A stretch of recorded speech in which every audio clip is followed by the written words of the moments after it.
So hi, how are you doing? How'd you get on Yeah, yesterday? well, we were sort of talking a bit earlier, and it just yesterday was a bit frustrating because I had a work thing I had to kind of deal with, which took up too much of my time yesterday morning, and meant I was very slow getting going. And then I'm working on my first section, which has got 4 chapters, and each one of those chapters I realise is too short, and that's because I did this during National Novel Writing Month, NaNoWriMo, when you're just doing 50,000 words.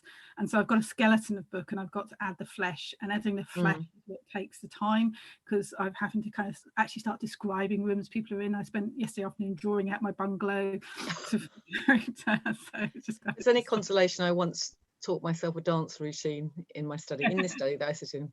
So yeah, you do. the things you do. The things you do anyway. But after I went for a walk, now my computer's deciding it's not. Sorry. I had to just fire up my computer. After my walk, I just felt a bit more energized, and I realized that that's what I was doing, was putting the flesh in, and I felt less frustrated about it. And then this morning I've just had I just started doing a bit of research, because eugenics and disablism are quite an important part of this novel, and it meant I just needed to look at some Nazi experiments, which was really not very nice. But I was looking at Mengele, and I didn't realise Mengele studied twins, or if I did know. Can't believe you didn't know that. Well, A biologist. I knew that. How did I know that? Anyway, I'd forgotten it if I did know. But then Francis Galton, who I did know about, who's Darwin's half cousin, is the founder of eugenics, and he was the founder of twin studies, and he used twin studies to try and prove the point that you could get rid of bad genes and get rid of. Right, okay. So that was, I never knew that. But the nice thing about the article I just read about Mengele was that Mengele's research, vile as it is, actually disproved the whole eugenics argument. So there's something quite neat. Yes, okay, fantastic. So I'm feeling kind of like I don't want to look at any more research anymore, because it's too No, you don't want to go there. but I'm kind of going back into the chapter. I'm really feeling a bit more kind of like, yeah, I know how I want this chapter to go. How about you? Yeah, it was all right. It was good, actually. I got on quite well. I had I've been sort of cutting and pasting bits and bringing back bits from that were in the beginning of the book, are now sort of pasted in as I think I was saying yesterday or the last time we spoke, they're kind of throwbacks. So I've got what's happening now and then what was happening then, and that's sort of working, but I haven't read it through yet. But I did manage to get to chapter 12, and I've actually changed the structure of my book. It was going to be 4 parts with 9 chapters, which is the opposite of you, but now it's 3 parts with 12 chapters. So I got to the end of chapter 12, which is good. So that's actually, I'm a third of the way through. Excellent. Except the next bit is the bit that's a bit wobbly, because it's kind of it's not quite the end, I don't think. Anyway, it's a wobbly bit of the book where I need to do a bit of work sorting things out, and I'm still not sure about how the back and forth is working, and I don't think I'll know till I've read it. So I've got 2 points here that I might do. I might keep doing what I'm doing. I might actually have 2 versions of this and keep doing what I'm doing all the way through, and then I might go back and see how it looks if I just put all the bits that I've been putting into the book as a section on its own, because I'm not quite sure. But we'll see. We'll see. I want to check in with you because we haven't really talked about your book, because one of the things about your book that I like, and is it's kind of 2 friends who have who you start off having one picture of, and then you change the picture during the book, and what you've described is how you're just changing the timeline of the story. So I'm quite intrigued now, is like with this story, is are you feeling you're getting to the point where it's even more ambiguous what's going on with those 2 characters? I hope so. That's what, because I think it was quite obvious in the first draft what was happening. I still don't think I'm there. There's one character who's obviously dark and difficult, and more obviously than the other one.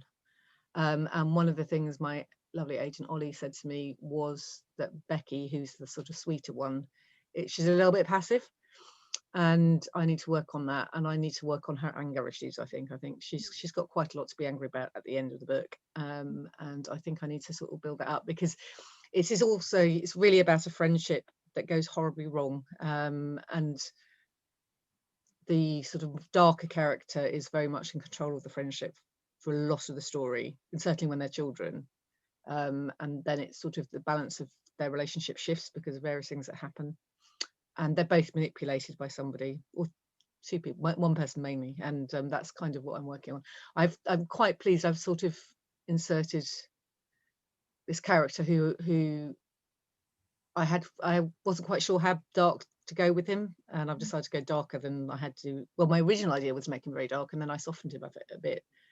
And it's quite a challenge because I'm trying to make him really, really attractive, so you understand why Becky feels the way she does about him, but also you'll understand that there's a lot that she doesn't know that Daisy's keeping from her. Yeah.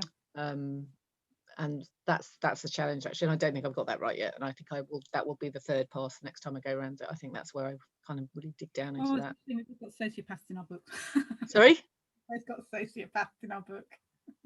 Yeah, I hope so, and a narcissist. But you know, the thing is, I think narcissists and sociopaths are words that are really thrown around a lot. Yeah, they are. And I want to make sure I've got it right. And it's kind of, I read a lot of thrillers. This is a psychological thriller, which is a bit of a departure for me. And they're often very samey. The really good ones aren't, like Callie Taylor is fantastic, Ruth Ware's fantastic, Alex Marwood is absolutely a genius, absolutely would love to write like her. But I want to do something different. I think there is a lot of, it's, you know, you kind of know where you're going, girl in trouble, woman in trouble, bad guy, da-di-da, you know, and I want to make this a little bit different. Yeah. So I hope it's a bit different. It does. I mean, I think it's got quite a lot of common themes with a lot of psychological thrillers, but I hope it's a bit different.